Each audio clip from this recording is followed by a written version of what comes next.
Hi, I'm John, and welcome to another Product Spotlight. Today I have something a little bit different for you. In order to do this spotlight, I have to go over to my friend Seth's house, and he runs model railroad control systems, and he is making some kind of a special offer for something that I think he's referring to as an operator's kit. So let's head over and see Seth.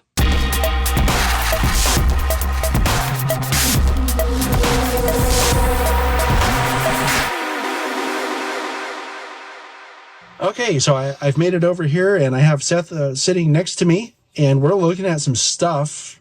I know what this is because he already told me, but Seth, why don't you kind of explain what you're doing here? Well, thanks a lot, John. Actually, a couple of weeks ago, we were off at an ops meet in lovely Phoenix, and it was very, very nice. And somebody said, well, what are you doing for a holiday promotion for model railroad control systems? And I had to think a moment because I haven't historically done that. But, we've got some great operating tools, and I thought we'd take the opportunity to feature them as our 2024 Operations Holiday Pack. And what that includes is our light pick with a choice of, or I should say, including 3 different picks, which we'll get into, a 4-pack of our flagmen. These are our new surface mount flagmen in blue, so you can blue flag cars being worked on and so forth, and our red flagmen for, traditional flagging out to protect your train when you leave cars on the main. So you get a kit for 4 blue flaggies, a kit for 4 red flaggies, and the light pick with 3 different adapters. Ooh. I think we have an idea of what all's in it. How much are you charging for this thing? Well, it's 30% discount over the regular price of the items in it, and it's $49.99, including free shipping in the U.S. That doesn't sound too bad. I don't think so. This probably requires a closer look at each one. So let me get some of this stuff off the table, and we'll look at each one. So just so that we understand exactly what all this is. What are we looking at here, Seth? Okay, so we've got 3 different pick arrangements. One is the dental brush, which you can do a quick twist, and it's really nice if you're concerned about end detail on your car because the brush is really soft, and even if somebody misses, they're not going to damage, cut levers, crossover platforms, stuff like that. This one is the 16-gauge tapestry needle, which is actually a technique my friend Rick Fortin came up with, or at least taught it to me. And I love this with KD couplers in HO. You just slack the car up a little bit, drop the pin in, and it very reliably uncouples. And we'll show you on the layout in a couple of minutes. And this is really your classic skewer. And of course, one benefit with that is you can always pull the skewer out of the holder and trim it to length. So if you want a little shorter or longer. And of course, they all have this flashlight body, and you can use that to illuminate. So in between cars, particularly on lower shelves in the back, you need a little bit more light. And there it is, yeah. And here's our standard flashlight. So that looks like it just has a little LED, so the battery should last long. That's good. Yeah, exactly. It's 2 AAA cells, and works very well. Good battery life. Very easy to work with. And since I've never seen one of these before, I figured I'd show. It's pretty simple. You just lift this off and replace it with the other one that you want to try. And I'm not pushing it all the way down because it's kind of harder to get off. But what I like about this is you got all 3, so you can try them and see which one works best for you at whatever layout you're at, because people may use different couplers or whatever. Something I noticed, Seth, though, is that some of these are black and some of these are orange.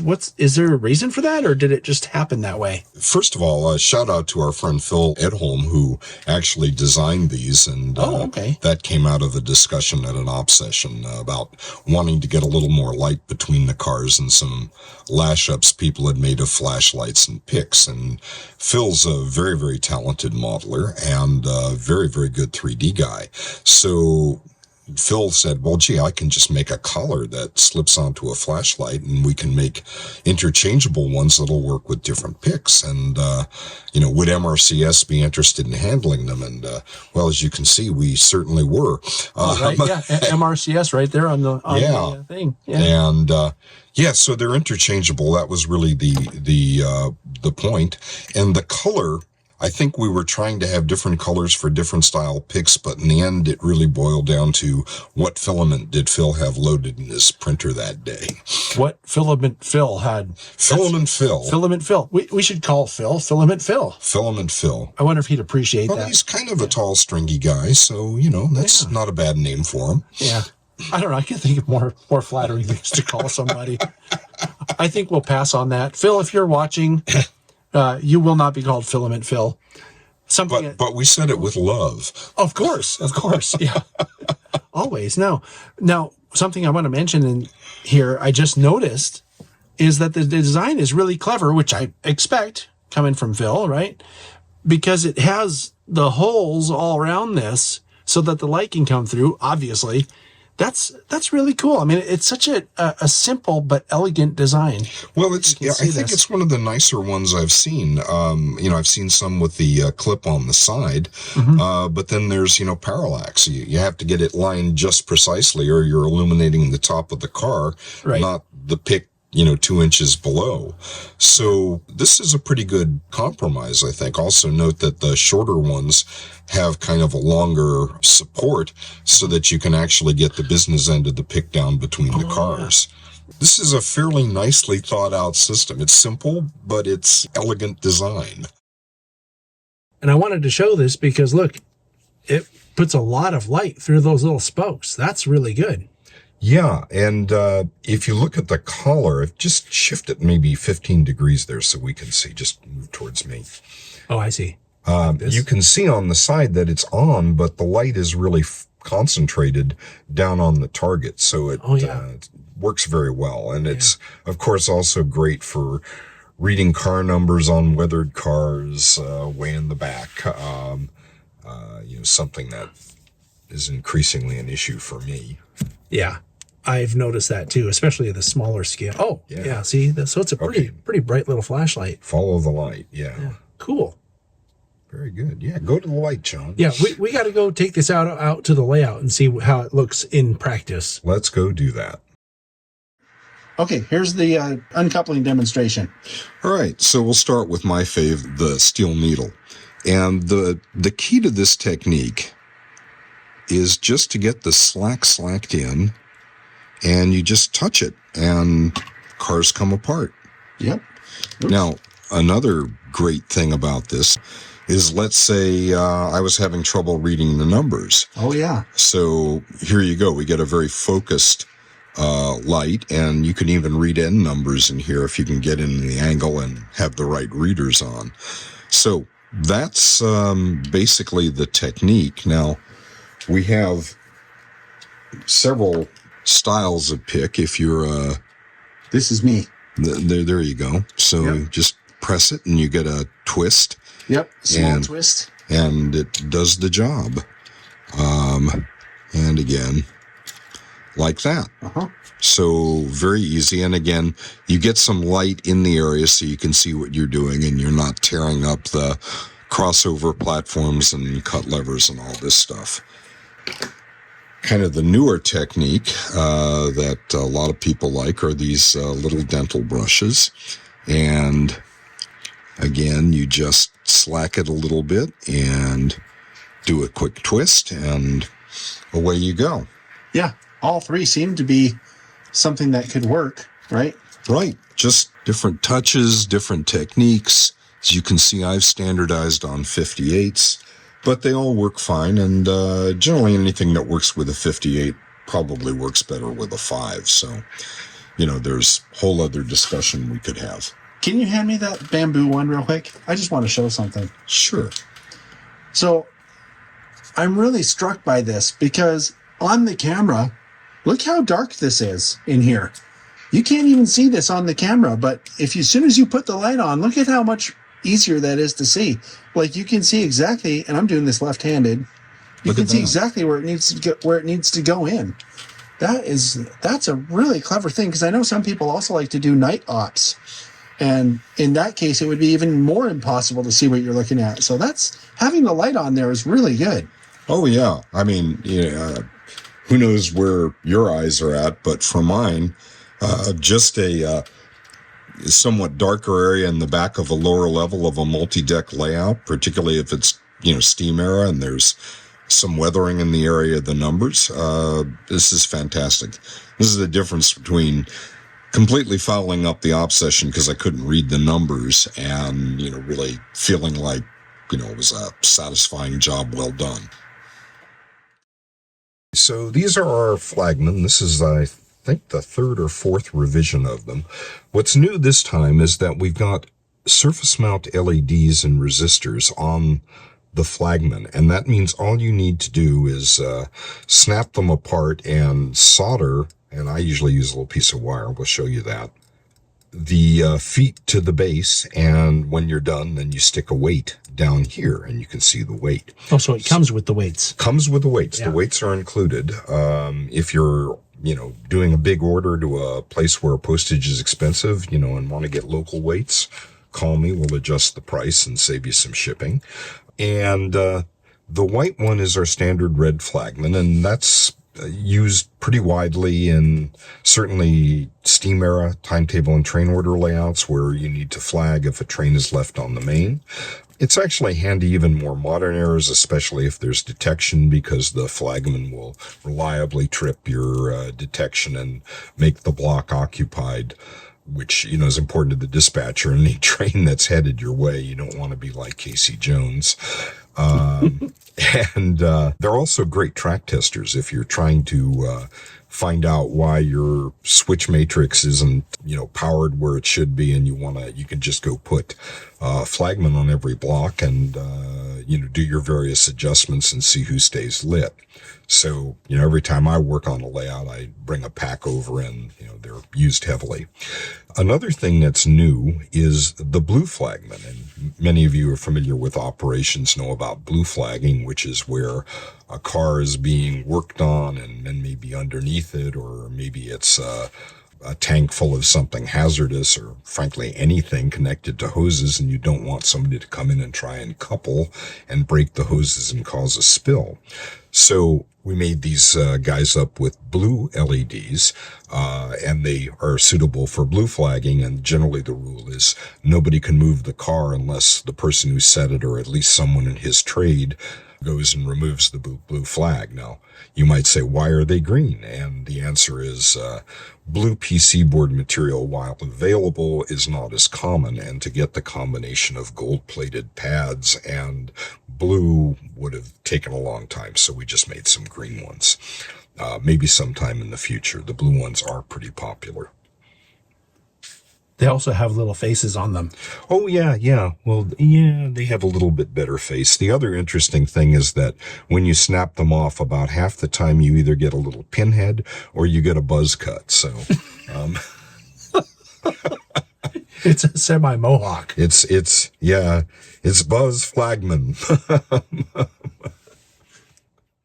Okay, so we've got our parts here, got a weight, actually 3 weights, and we've got one of our guys, so we're only going to build one right now.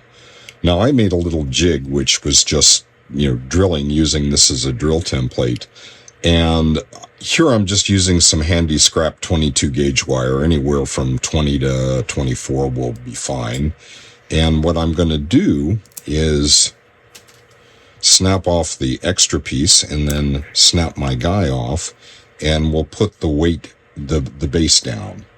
And handy way to do the base is, okay, there we go.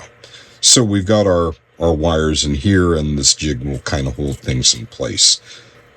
And let's see, we'll flow a little solder in. And, hold the iron down for a while. Most of you know how to solder, so you know what I'm talking about. But if you're a little new to it, you want the solder to really flow in, and you'll see that little bubble, wiggle when it makes good contact. All right, so now we've got our wires, which are going to help with contact and help with mechanical strength. So on this one, we'll have the guy facing towards you over the weight. You can do it either way. And we'll just,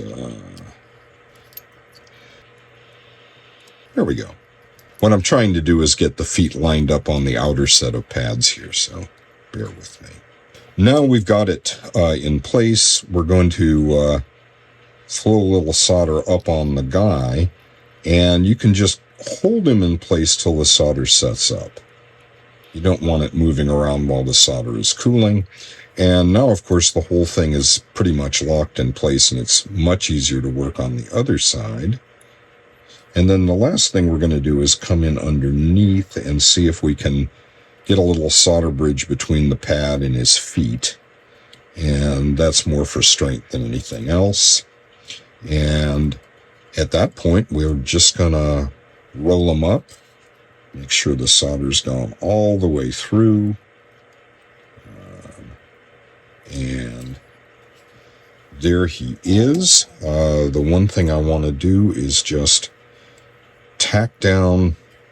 Well, it looks like solder has come through. So this one is fine the way it is.